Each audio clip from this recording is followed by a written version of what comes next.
Hello and welcome back once again to the Mixed Media Department. We are here at James Fuentes Gallery for a show by Juan Eduardo Gomez called Dusky, Rainy, Sunny. So this show, which as you will see is composed of 5 monumental paintings, I mean really gigantic, is a solo exhibition of Juan Eduardo Gomez, who among other notable accolades, has served as a studio assistant to Alex Katz in the past, studied at the Art Students League of New York, prestigious institution that many great people, including myself, have studied at. And so what we're looking at here in the show of Juan Eduardo is a vibrant tension, a living tension between the traditional background of figuration of the body, as well as the other traditional landscape. What's fascinating about this show, though, is a lot of that tension rests in the application of line, something that reflects perhaps the artist's fascination with the sort of existential line of Cy Twombly. We'll also notice a sort of Katz-like wet-on-wet or wet-in-wet approach. If we observe these brush strokes, we can tell that the paint beneath and the paint itself being applied was not dry at the time of application. You see these sort of very dynamic and gestural schmears, as well as a very neutral color palette that I think lends itself to almost an ancient quality to these images, as well as a sort of earth and dream-like simultaneously feeling. So in this work, that to me almost reads as a sort of eternal sphinx, yet organic. So rather than rock, we're looking at flesh in conversation with nature. But the artist makes clear in his press release that this form and this mode of painting was not only inspired by humanity's tendency to represent its own figure and its environment. Rather, there are also, throughout time, many influence on this. If we look at this sort of shoulder-like edifice here, we can almost see the B of a graffiti writer. We can see this sort of muralist tendency that he's drawing on with this monumental scale.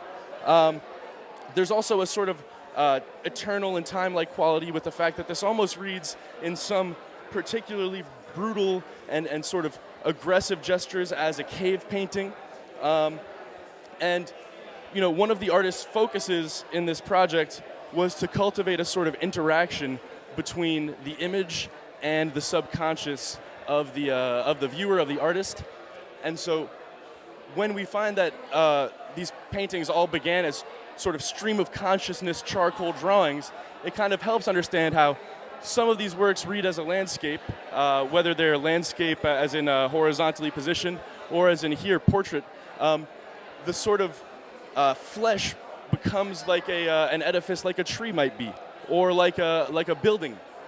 And so the stream of consciousness also, very much lends itself to a blurring of boundaries between, the human creation of architecture that we kind of see referenced here with this almost edifice-like being that's doing a sort of backward pose, but there's definitely an attention to the figure. The shading on the glutes, on the hamstrings is almost lifelike. And I think it's time here to mention also a strong influence from the famous painter Botero, who represented Colombian royalty as sort of chubby figures to sort of make a statement on the social inequity involved in their status as upper-class beings. But here, rather than commenting on the socio-political environment as Botero did, the artist actually follows another thing that Botero did, which was put human figures into a landscape that sort of helps to communicate the message. Whereas here, the human figure is at once part of and the central figure of the landscape. So it's not like some photograph of a building.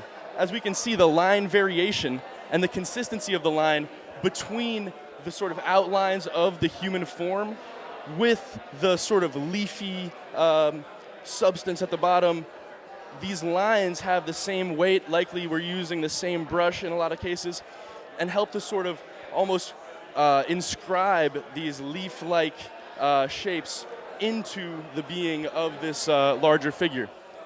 And for our fifth and final work, there's also a major component of this exhibition that deals with the forgotten dream, this feeling that we have when the image approaches our subconscious as viewers, that we've seen this before. You know, this one to me almost feels slightly Pinteresty, and not in a disparaging way, in such a way that it sort of communicates this almost cliche that all humans imagine, while still seeming to represent plant as organic matter emerging from flesh, which also is organic matter. This plant seems to be growing out of this, I would say, reminiscent of a hand form. This is not a flower being held, but rather a flower sprouting from a fleshy plant. Thank you very much. This was Jose Eduardo Gomez's Dusky, Rainy, and Sunny at James Fuentes Gallery. We'll see you next time.